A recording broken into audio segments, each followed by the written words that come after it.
Welcome. It's Tracy here, your certified integrative nutrition health coach and certified personal trainer, author of Your Personal Journey with Food, and happy to be your host again for your Personal Journey with Food podcast. So tonight I wanted to talk about how do you get your behaviors to match your intentions? So this is something I've really worked on most of my life. I've had a habit of having anxiety, I think, since I was young, and just some habits and things that I've had to overcome in my life that I wanted to make sure I told you how I did them. So I have been pre-diabetic before. I have been a yo-yo dieter, been very, very fit, lost it all.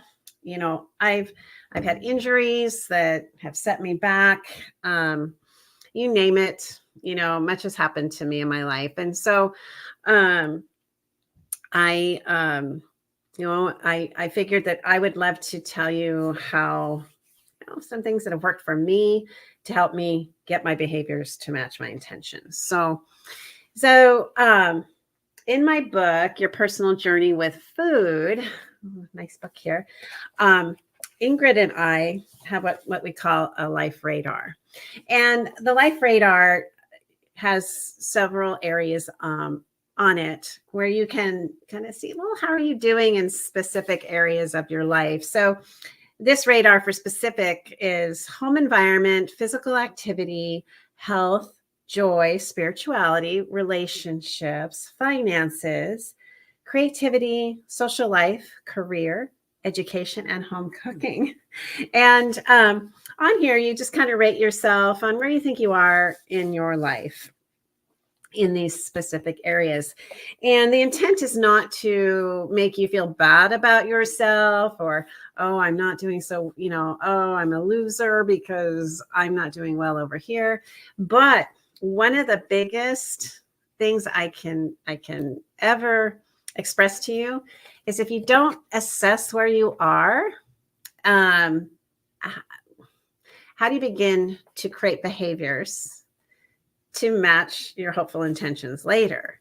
So my advice is you assess where you are in areas, and then you can pick something in your life that you would like to revise your behaviors for, improve your lifestyle, better relationships, better communication, eating for your health. Maybe you want to reverse a diagnosis. Like for me, I was pre-diabetic, and so I wanted to reverse that, years ago.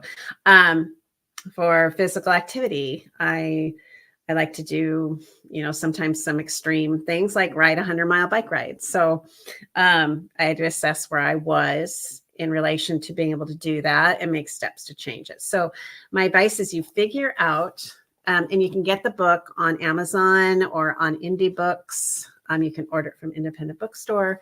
But you can do a life assessment. So figure out what it is you want to do. What is it that you want to see yourself accomplishing? And then you break it down. Okay, how do I get my behaviors to match my intent for that? So we've talked about what? I've talked about an assessment, and that helps you become what is number 2 is being present. Okay. So you want to be present with what it is you would like to move towards. Okay. And one thing that's helped me is I'll sit back and I'll go, well, if that's something that I would like to do, I wonder what someone else would possibly have done to achieve it before me, because a lot of things have already been done before us. But so are there some habits that I might have or some things that I just need to modify a little bit so that I can achieve that? So I'm going to go ahead and pick again, physical activity, weight loss, which I will tell you is impacted by everything else on this circle. Your joy, Are you missing joy in your life? That will affect your physical activity and health, or vice versa. It's really interesting how things work. If if you're not physically active, you're probably not creating those happy hormones. So then your joy may be a little bit difficult. Okay. Your health is impacted by your physical activity. Your social life will impact your health. Your finances probably integrate every aspect of your life as your health impacts every aspect of your life as your health impacts your finances. So, home cooking impacts everything. Okay. So it's really fun to think about this. Spirituality impacts everything in your life. So if, say, I'm going to backtrack, if you do an assessment again on this, you may find you're not happy with a lot of things, or you may find, oh my gosh, I feel so great in all these areas, but there's one area I really want to work on. It's a relative, but it's not meant to be something where you flog yourself with a whip and you beat yourself up. It's just a way to become present. And I want to throw in here too, by improving other areas of your life, it does integrate into everything else. All right. So to tell you, when I started to want to eat better, I learned to cook. That impacted my finances because I wasn't wasting money on cheap food that had no nutritional value, which was actually making me sick, which then didn't make me want to exercise. See how that can happen? And so it's really fun when you think about it. So, okay, so you're going to pick something that you would like to achieve. You're going to become present. You're going to figure out, again, maybe what do other people do? And again, not judgmental. Sometimes, again, you could pick someone to watch and you want to copy. However, that's not going to fit into your life. That might not fit into your lifestyle. That doesn't mean anything's wrong with you. It just doesn't work for you. And that's fine. That was another big thing. I would try all these things that all these other people, were telling me was what I should do. And I had to integrate pieces of that. Okay. So anyway, you're going to figure out, wow, if I do want to do this thing, I'm going to pick health, weight management. What steps would I need to take? And what behaviors do I think I need to implement? And I promise you are going to get kickback from your brain. It's not going to like change. Sometimes it just thinks, oh, it's great. We woke up today, and it thinks that's a win, right? So along this process of matching your behaviors to your intentions, it's educating your brain about cause and effect, impact of choices, and kind of enjoying the little battle in there, not taking it so seriously, and educating it that actually you can have an amazing life and wake up feeling amazing if we can learn these new skills. Okay. So one thing I've had to really do is ease up on myself, not be a perfectionist, ease up and have fun in the process. Okay. So who's done it before? You can cherry pick some ideas and try them out. And again, if one doesn't work, that doesn't mean you're a failure and you're a loser and you're a horrible person. Sometimes, again, what works for one person may not work for you. Okay. So the other thing is when you want to match your intention, you want your behaviors to match your intentions, you have to accept where you are in relation to that and be okay with it. And just let go of any guilt associated with it. And it's a clean slate. But if you don't know where you're really starting from, how do you know what steps you need to take? Okay. So accepting where you're at, and then you can map out a plan. All right. When I sometimes I like to I like to see, okay, maybe I want to go here, and I'll use Century rides, the 100-mile bike rides, for example. I know if I'm going to be doing one in a period of time, I break I break things down into daily tasks and make modifications to my lifestyle during that time, and to make sure I can be successful on that day. So, so you can do that. So, if you know where you want to go, you can break it down into smaller pieces that your brain can, digest, and then also you can implement. Sometimes, not sometimes, I'll be serious with you. Crash course diets, crash course fitness, where you go all out for 30 days and you just hope you'll make whatever weight goal you can, and you achieve it. And then you're like, whoa, I have no idea how to live at this. I don't know how to live here in this different body and this different scenario. And I sure know that I can't keep living like this, because you probably did it with a lot of deprivation, a lot of really low calorie food, and you probably gave up a lot of foods that you really enjoy. And so what can happen is that horrible rebound, which I've done. And then you gain it all back, or you quit exercising, and then you feel really bad about yourself. So being accepting where you are, being present along the journey, taking small steps, okay, are really important. What can be fun, and this is the other thing, if you can decide it's a fun journey of learning about yourself, of learning how your body reacts to something. Again, I'm talking about food, but you could put in finances here. You have triggers related to, maybe you want to buy a home and you want to save some money. You'll figure out money triggers too. You'll figure out all those things.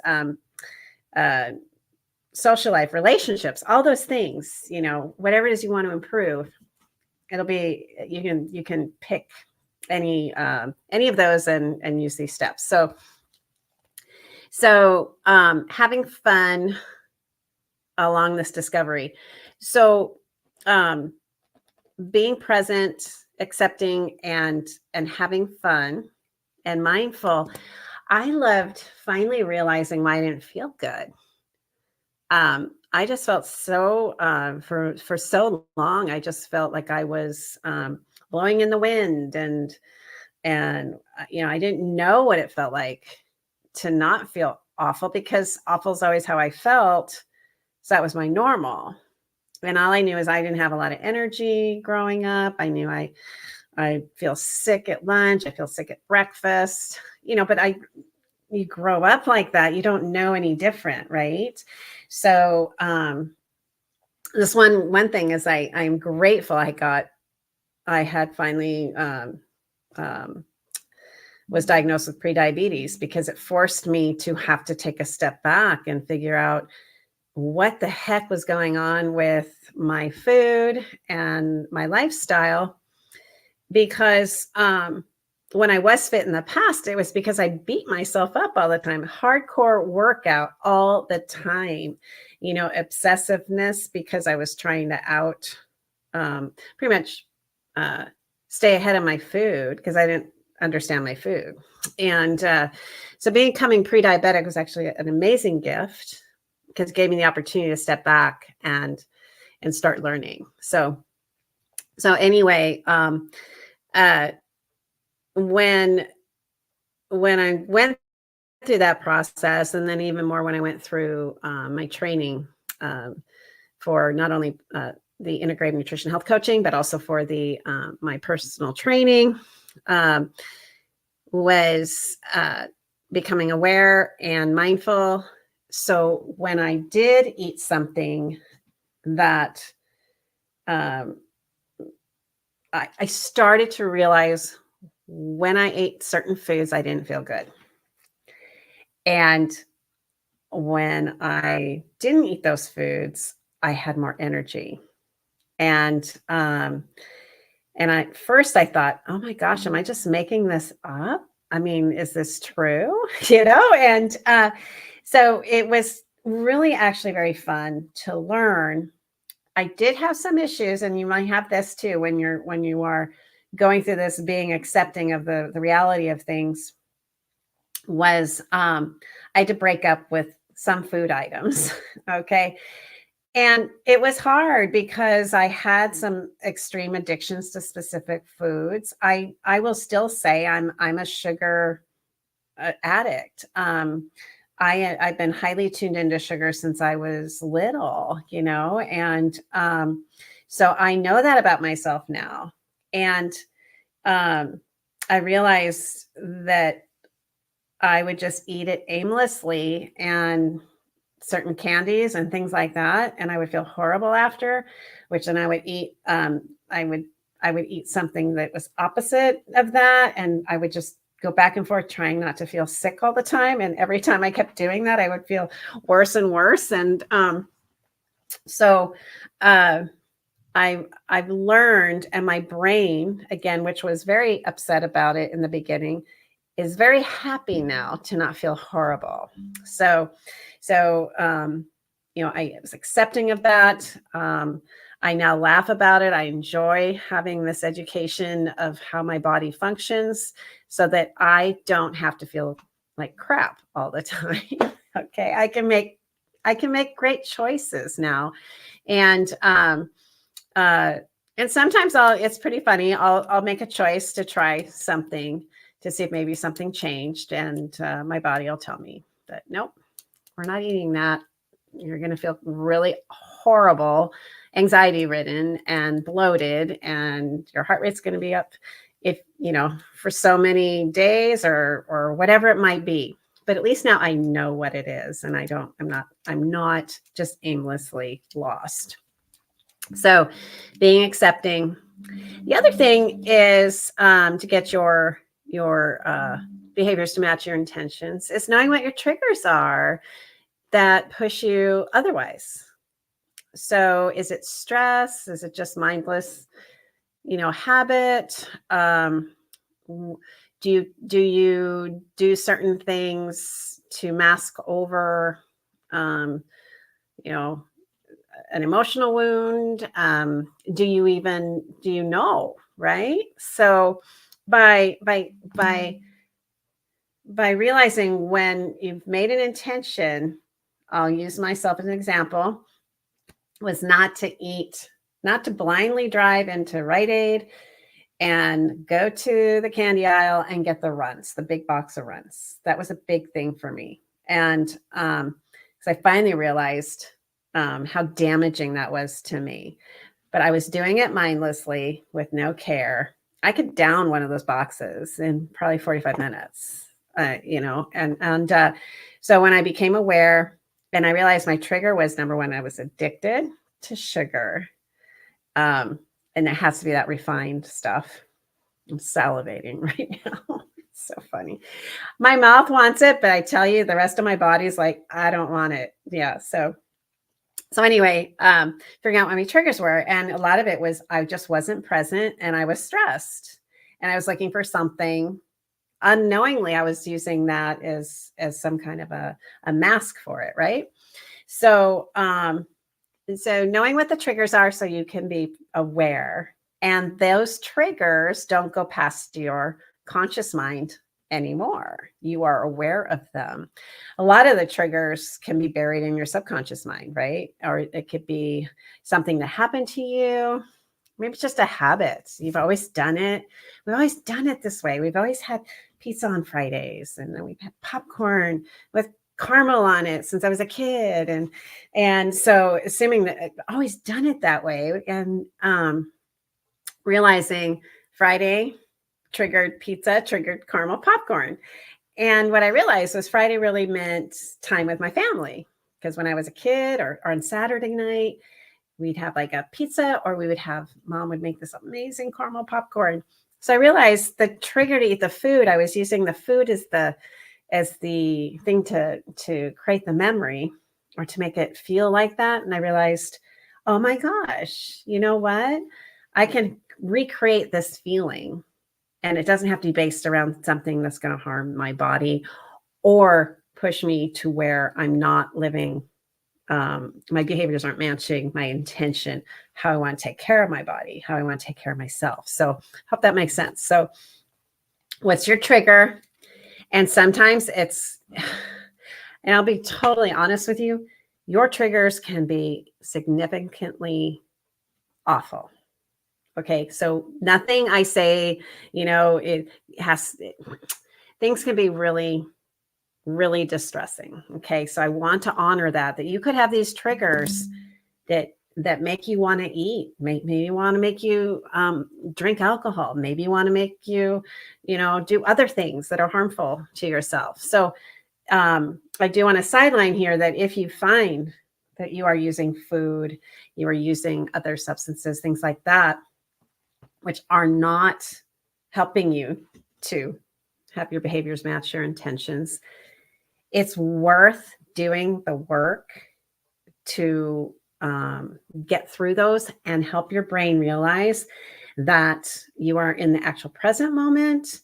And maybe you had these triggers of things that happened. Like I said, for me, a trigger was this one was a happy memory, that I was recreating with food, but it wasn't serving me today in terms of the food item.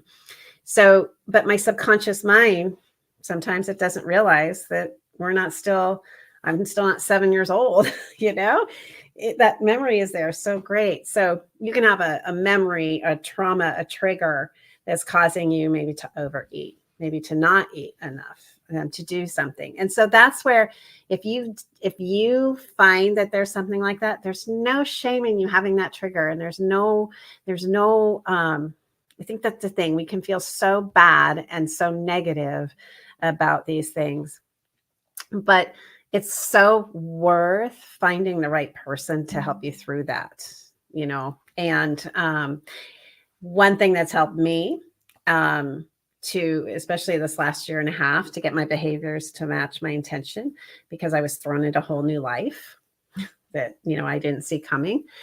And so I chose meditation. I've really started to follow Michael Singer, Joe Dispenza, and really working on changing, getting myself out of the trauma of that night that Dave had his initial first incident. So, and then the loss of somebody.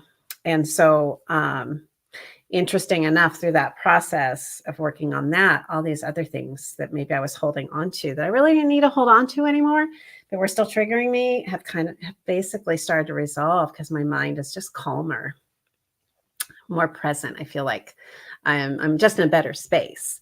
So meditating, finding a professional that can help you through some of that, to get past it, to acknowledge it and be able to move forward and not keep carrying it forward with you, but helping that subconscious mind release the trauma so that you don't have these triggers that are then making it so that you're not achieving your goals, right? So a lot of that can be, I'm talking about food, but again, we can talk about finances, sabotaging finances, sabotaging relationships, your spirituality, your health, your career, social life, and just making it so you're just so disoriented in some areas, and it causes distress. So acknowledging your triggers and allowing your brain to be calm and present in the moment. So meditating has been something that's really, really helped me immensely. It's, and I'll segue here too a little bit, is that if I had known what I know today 20 years ago on just how my brain was working and how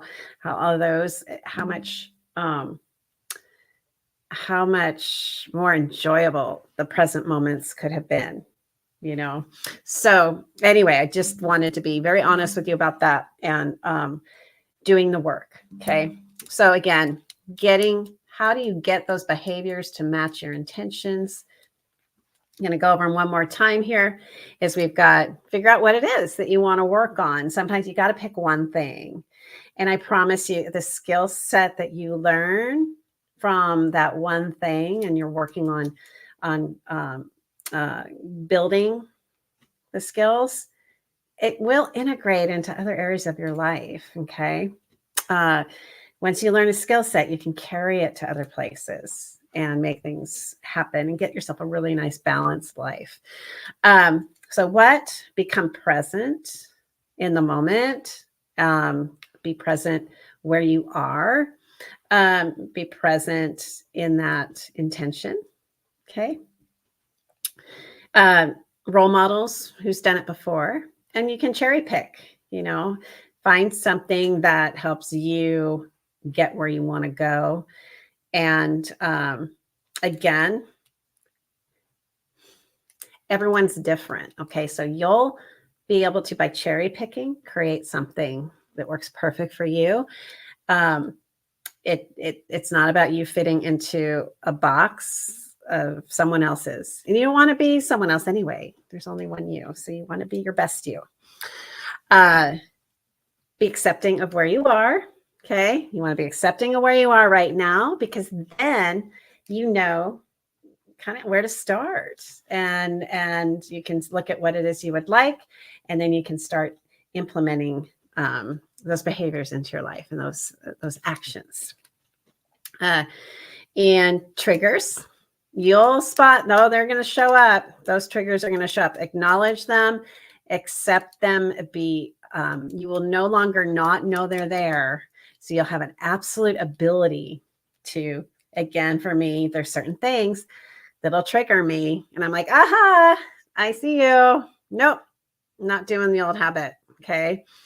And then with those triggers, when you start to realize what's kind of brewing in your subconscious, what's brewing, maybe self-sabotage, where you've been trying to get behaviors to change, where really working on, calming the brain through meditation, calming it, letting it know that we're in the present day. And if there was something in the past that caused a trigger, that you're not still there. Okay. You are here today. So it's immensely, these things are everything that I've done. I've failed. My journey has been like this, and I've crashed, and I've turned, and I moved, and all those different things. But I have to say, I don't regret anything that's happened. I still have some situations where I look back and I might get a little pit in my heart, which means I just need to do a little bit more work on that part. But in terms of my life overall, I think I'm in a spot where leaving regret behind is really important. And so oh goodness. So we can, in this process of wanting to match our behaviors with our intentions, look for the rewards, look for kindness towards yourself. Just bring kindness to yourself, and when don't be afraid to feel emotions through it. And I know I've said this in other podcasts, but your brain will fight you. So, and I said that at the beginning of the podcast too. It'll fight you. Just be ready. It's gonna have a tantrum. It doesn't like change. And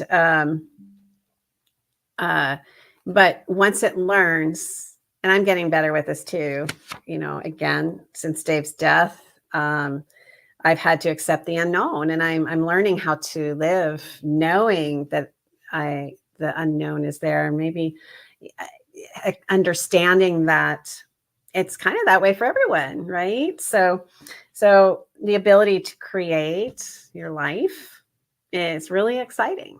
And it doesn't matter how old you are.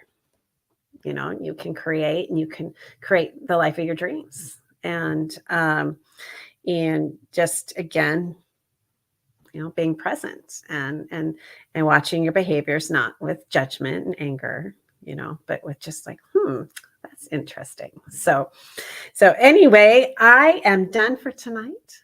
And I hope it's been helpful for you, just to get a little more insight from me on just my journey and some of the things that have helped me a lot. And again, you can get my book, Your Personal Journey with Food, at Amazon, or you can order it from any independent bookstore. And the Life Radar is on page 5. So it's pretty much in the front of the book. And that's where you can do your assessment. And then through it, again, this is about food, but it touches on again all the aspects of your circle of life. So, all right, everyone, it's been a pleasure being here. Have a great night, and I will see you next time on Your Personal Journey with Food podcast. Bye. Take care.